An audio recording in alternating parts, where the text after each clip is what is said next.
Well, welcome again on Englisha. I'm your friend Akshay Pandey. Again, we are talking on errors of nouns. In this session, we are taking 10 questions and we'll discuss the logic and the rectification process. How can we detect the errors in the sentences given and how can we rectify them? हम errors of nouns पर ही बात करेंगे इसमें और किस तरह से हम एरर को डिटेक्ट करते हैं सेंटेंस में और उन्हें हम कैसे सुधारते हैं इस पर बात होगी। आप बने रहिए हमारे साथ। मेरी कोशिश है कि मैं ऑप्टिमम क्वेश्चंस आपको बताऊं जिससे कि एरर्स ऑफ नाउन्स की जो भी दुविधाएं हैं सारी चीज़ें आपके दिमाग में क्लियरली आ सकें, सारी समस्याएं ख़त्म हों। Okay, let's begin with 10 questions of errors of nouns. Our first question is 10 miles, I'm writing here, 10 miles are a long distance. It is the question. 10 miles are a long distance. Mind it. This sentence is wrong. This is wrong. Why it is wrong? We have to know it. 10 miles, हम अगर यहाँ देखें तो लगता है कि ये plural noun है। बेशक प्लूरल है। 10 एक प्लूरल नंबर है, उसके साथ हमने माइल्स लिखा है। माइल्स एक नाउन है, तो नाउन्स से पहले हम एडजेक्टिव्स यूज़ करते हैं। Miles is a noun in this sentence, 10 is an adjective. So 10 miles ये हमें प्लूरल लग रहा है और इसलिए हमने इसके साथ आर एक प्लूरल वर्ब लगाया है। फिर भी ये सेंटेंस रॉन्ग है। लॉजिक कि 10 माइल्स को हम इकट्ठा एक ख़ास डिस्टेंस समझें, एक ख़ास डिस्टेंस समझें जिसको हम कहते हैं यूनिक डिस्टेंस, जिसको हम कहेंगे पर्टिकुलर डिस्टेंस। 10 माइल्स को ही हमने एक पर्टिकुलर डिस्टेंस मान लिया। जब पर्टिकुलर हम किसी चीज़ को मानते हैं तो इसकी मीनिंग है कि हम उसे एक मान रहे, हम उसे सिंगुलर समझ रहे। और जब 10 माइल्स को हम कंसिडर करेंगे सिंगुलर तो इसके साथ इज़ होना चाहिए। ये नाउन का रूल है, इसलिए इसका आंसर सही होगा 10 miles is a long distance. This is right. Okay, now we are taking the second question. What is the question? I want a paper. I want a paper. लग रहा है कि ये सेंटेंस करेक्ट रहे, मुझे एक पेपर चाहिए, but this sentence is wrong. Why is it wrong? समझते हैं। आप पेपर को अनकाउंटेबल नाउन समझते हैं और अनकाउंटेबल नाउन के आगे हम ए या एन का इस्तेमाल नहीं करते। इससे साफ जाहिर है कि हमें कुछ न कुछ यहाँ सिंगुलर की मीनिंग रखने के लिए, ए की मीनिंग को मेंटेन करने के लिए एक फ्रेज़ लगाना होगा। वो क्या फ्रेज़ है और इसको हम कैसे रेक्टिफाई कर सकते हैं, इसको समझने की कोशिश करें। The correct answer should be I want a piece of paper. I want a piece of paper. This is correct. क्यों I want a piece of paper? गौर करें आप, ए हम लिख नहीं सकते पेपर के आगे क्योंकि पेपर एक अनकाउंटेबल नाउन है और अनकाउंटेबल नाउन के आगे हम ए एन नहीं लगाते क्योंकि हम उस नाउन में सेंस ऑफ काउंटेबिलिटी यानी कि गिनने का सेंस, गिनती किए जाने का सेंस डाल ही नहीं सकते। जब आप गिन नहीं सकते किसी चीज़ को तो आप उसे ए कैसे कहेंगे? ए मीन्स 1 होता है, तो यहाँ आप 1 पेपर कह नहीं सकते क्योंकि पेपर को इंग्लिश के डिसिप्लिन में हम काउंट नहीं करते। ओके, तो हमें पेपर के कॉन्टेक्स्ट में, पेपर के संदर्भ में एक फ्रेज़ है हमारे पास अ पीस ऑफ, कि पेपर का आपको एक पीस चाहिए। पेपर का एक पीस मिलने की मीनिंग है या चाहने की मीनिंग है कि आपको एक पेपर चाहिए, एक पन्ना चाहिए। हिंदी में तो हम एक बोल लेते हैं, but in the English discipline we cannot say a paper. That is why we used to, हम लोग शुरू से ही ऐसी आदत रखे हुए हैं कि हमें यूज़ करना होगा एक फ्रेज बीच में। That's why we have to use here I want a piece of paper. This is right. Now third number question हम बात करते हैं। The question is the chair's legs कर लिया हमने plural, are broken. The chair's legs are broken. Question देखने में बड़ा अच्छा लगता है। The chair's legs are broken, कि कुर्सी की टांगें टूटी हुई हैं। गौर करें आप, चेयर एक नॉन लिविंग थिंग है। Chair is a non living thing, chair is a noun, and we are possessing a noun. What kind of the noun it is? It is an uncountable noun? No, it is a countable noun, but it is a non-living thing, and we cannot possess a non-living thing. हम non living thing को possess नहीं करते। Chair निर्जीव है, इसको आप एपॉस्ट्रफी S या simply एपॉस्ट्रफी लगाकर पजेस ना करें। अगर आपको पजेस करना भी है तो आप ओ एफ अव का सहारा ले सकते हैं। तो अव हमें यूज़ करना है यहाँ पर। हम अव का इस्तेमाल कैसे करें? Yes mind it, O F is pronounced as of. O F का प्रोनाउंसिएशन, उच्चारण अव होता है, अ व अव। अगर आप the chair's legs are broken same meaning डालना चाहते हैं और आपको रेक्टिफाई करना है तो आप कैसे करेंगे रेक्टिफाई? एरर क्या है? चेयर्स। हमें चेयर को अपॉस्ट्रफी एस लगाकर पजेस नहीं करना है, तो अब क्या कर सकते हैं? The legs of the chair are broken. This is correct. गौर कर लें आप, the legs of the chair are broken. legs ज़्यादा है ना, एक से ज़्यादा, तो हमने लिखा है the legs of the chair are broken.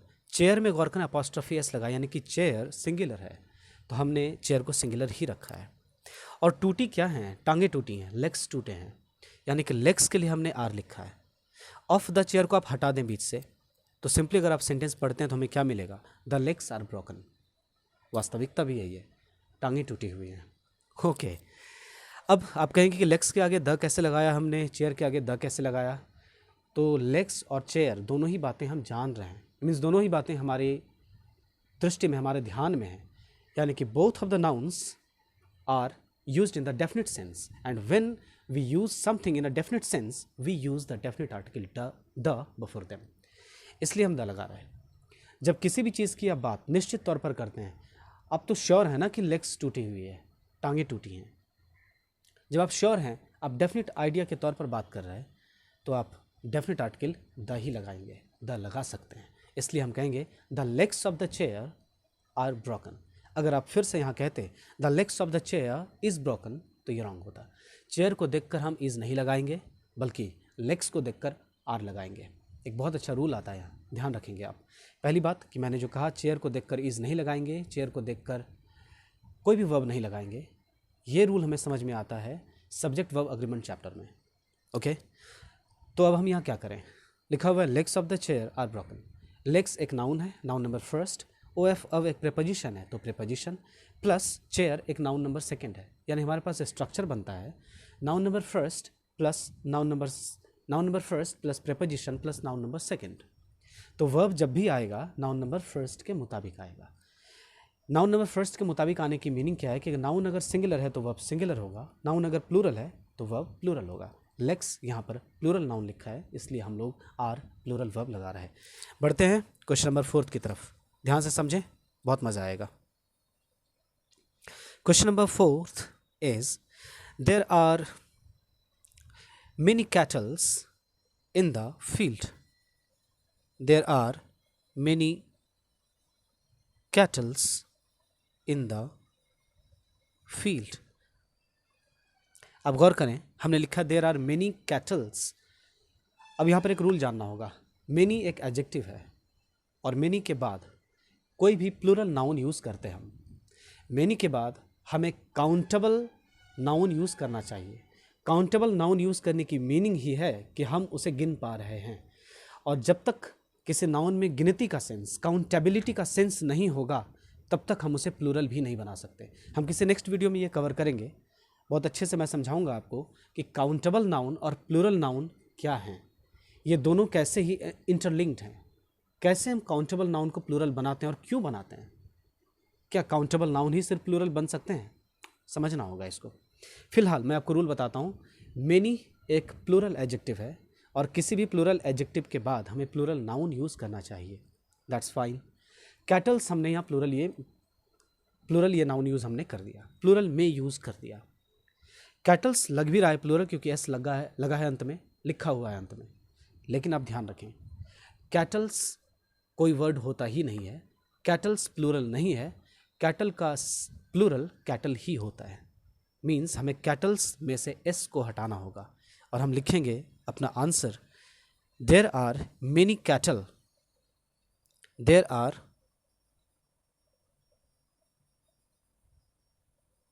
मैं फिर से लिख दे रहा हूं ठीक से, there are many cattle, S हटेगा, very good, in the field.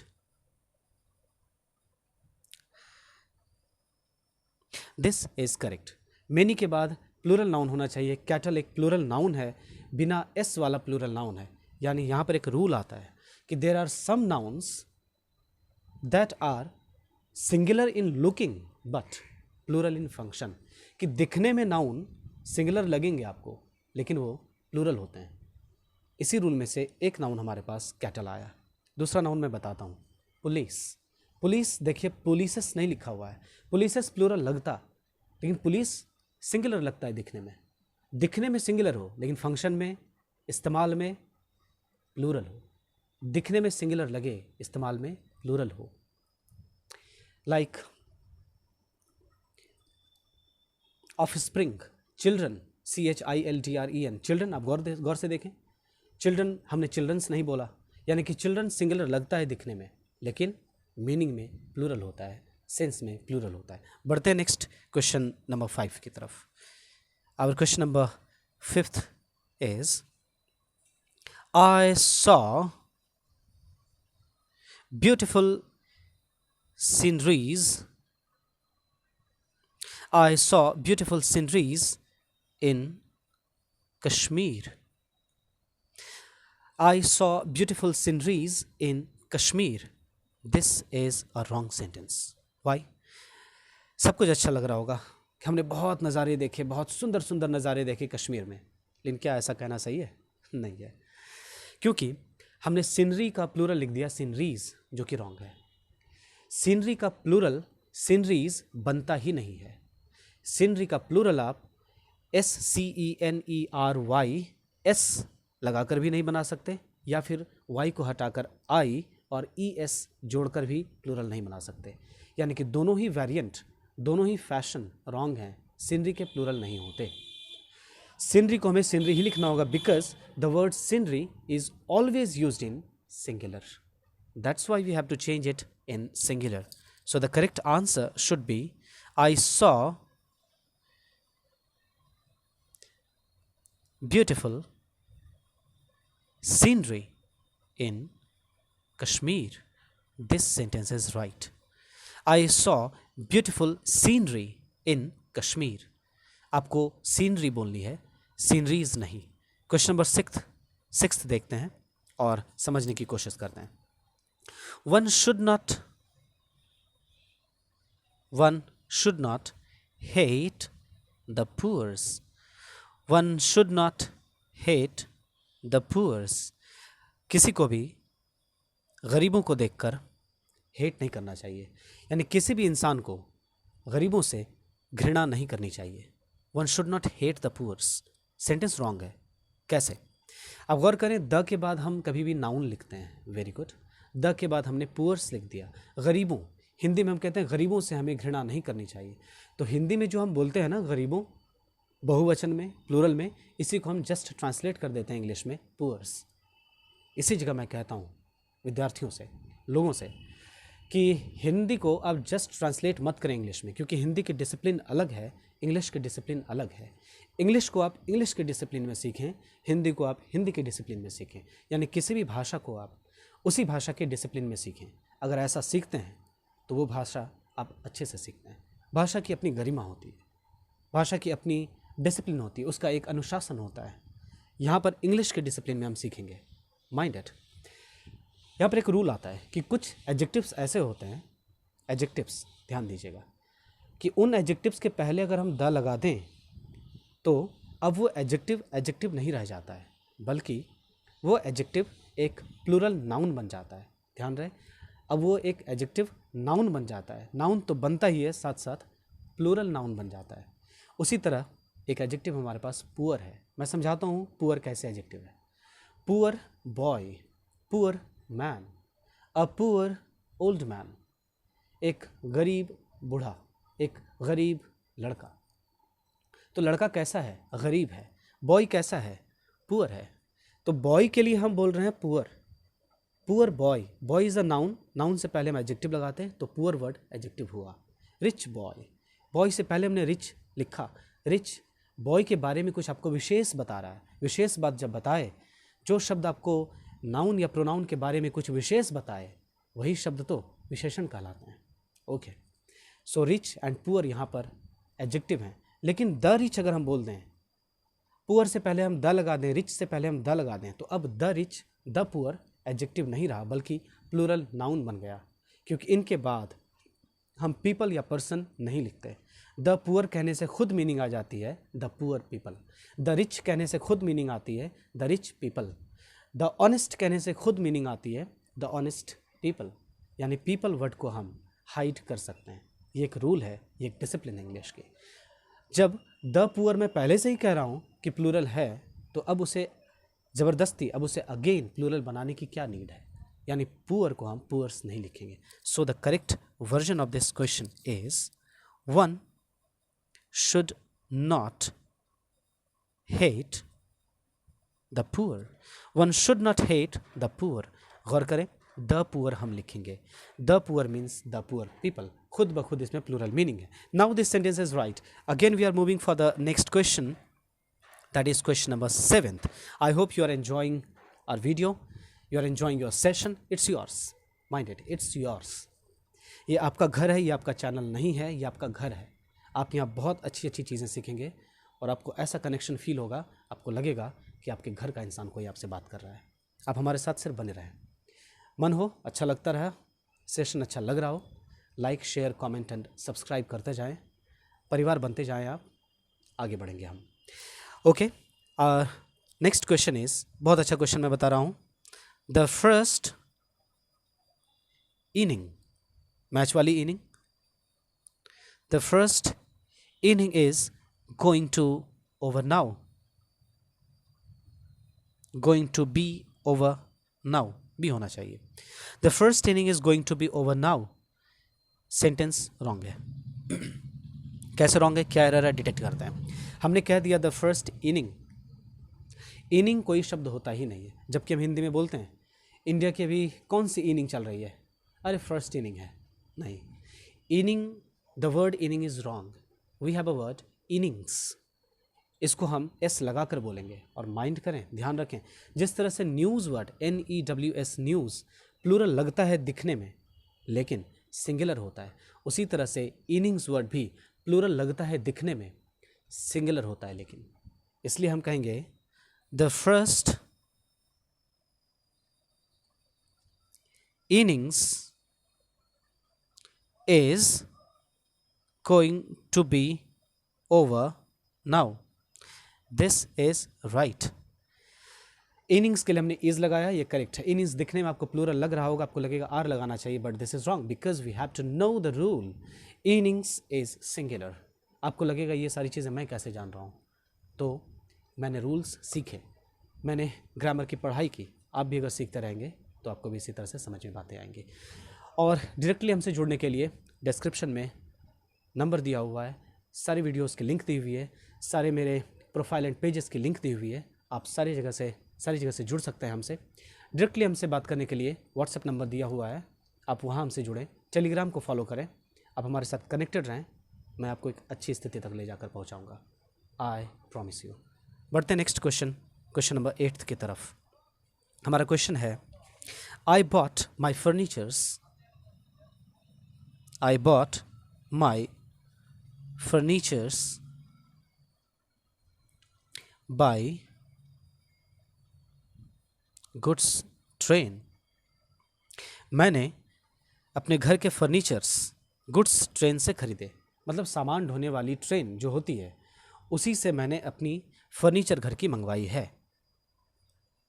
यहाँ बॉट नहीं बल्कि ब्रॉट लिखेंगे तो ज़्यादा सही है, क्योंकि आप ट्रेन से खरीद नहीं सकते सामान को, ट्रेन से ला सकते हैं, ज़रा सा का फ़र्क है। आर नहीं था तो रॉन्ग मीनिंग थी। I brought my furnitures by goods train. मैंने अपने घर के सारे फर्नीचर्स गुड्स ट्रेन से लाए। अब गौर करें, यहाँ नाउन लिखा हुआ है फर्नीचर्स। नाउन ये क्यों है, कैसे समझेंगे? माई एडजेक्टिव होता है, माई वर्ड एडजेक्टिव है, और एडजेक्टिव के बाद हम नाउन लिखते हैं। माई कैसा एडजेक्टिव है? पजेसिव एडजेक्टिव कहते हैं इसको। पजेसिव क्यों कह रहे हैं? क्योंकि ये पजेशन दिखा रहा है, संबंध दिखा रहा है, फर्नीचर्स का अधिकार दिखा रहा है किसी के भीतर, यानी किसी न किसी का अधिकार है फर्नीचर्स पर। तो my furnitures, my bag, my opinion, okay, my ideal, okay. तो माई एडजेक्टिव है, एडजेक्टिव के बाद फर्नीचर्स नाउन लिखा है जो कि गलत लिखा है। फर्नीचर्स वर्ड होता ही नहीं है।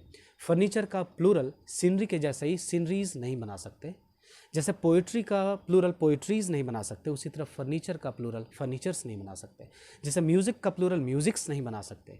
तो सिंपली हमें यहाँ करना है कि फर्नीचर्स का एस हटा देना है और हम कह पाएंगे आई ब्रॉट माई फर्नीचर्स लिखा, एस डिलीट कर दें, आप एस ओमिट कर दें, हटा दें। I brought my furniture by goods train. This is correct. Question number 9th।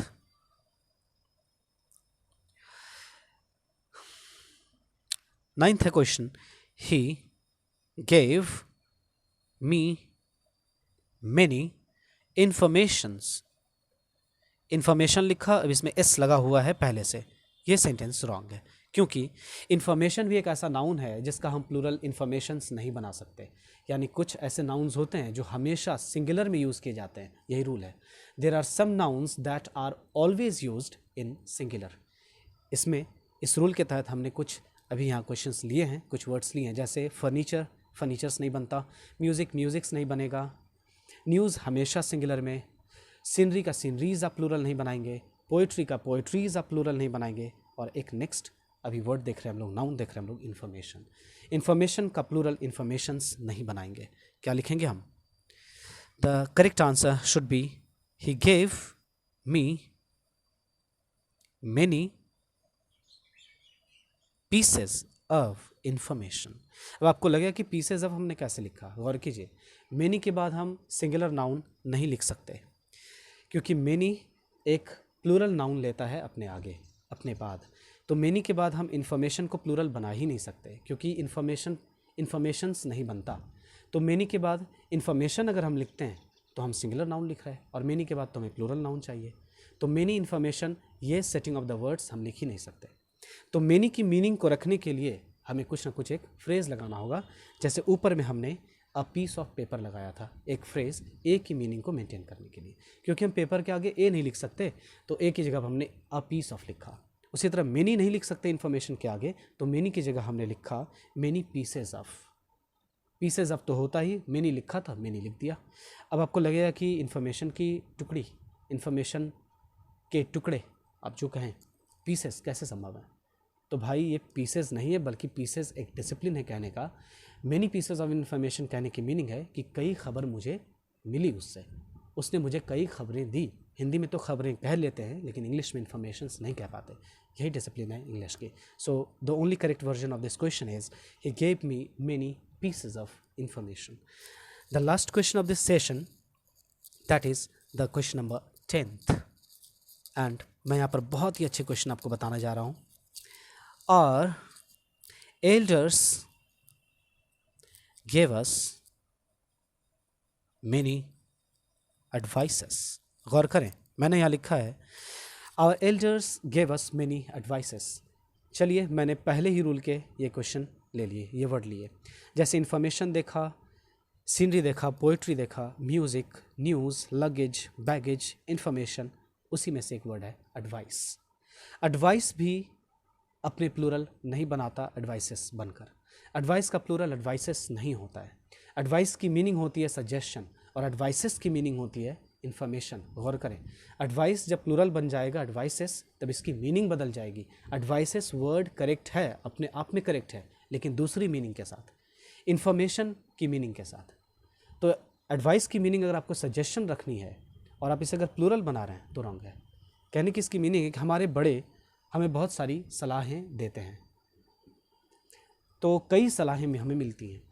अब सलाहें हिंदी में बोल रहा है या सलाहूँ हिंदी में बोल रहे हैं, इसके प्लूरल आपने इंग्लिश में कर दिया एडवाइसेस, ट्रांसलेट कर दिया ना हमने। ट्रांसलेशन की आदत है इंडिया में, रॉन्ग। इंग्लिश की डिसिप्लिन है भाई, एडवाइस को हम एडवाइसेस नहीं कह सकते। सेम फंक्शन है यहाँ भी, सेम स्टाइल है, एक ही फैशन को हम ऑप्ट करेंगे। Our elders gave us many pieces of advice, minded advice कहेंगे, many pieces of advice. Advice को तो हमें एडवाइस ही रखना है, क्योंकि एडवाइस हमेशा सिंगुलर नाउन की तरह यूज़ होता है। और इससे पहले हम एक फ्रेज लगा देंगे, now this sentence is right. Thank you so much for this session. आप हमसे जुड़े रहें और हम उम्मीद करते हैं कि आप अच्छी चीज़ सीख रहे हैं, इसी तरह सीखते रहें। मैं आपसे अभी के लिए छुट्टी लेता हूँ, नेक्स्ट वीडियो में मिलता हूँ। Stay connected, stay tuned, be spirited. Welcome on English. Thank you.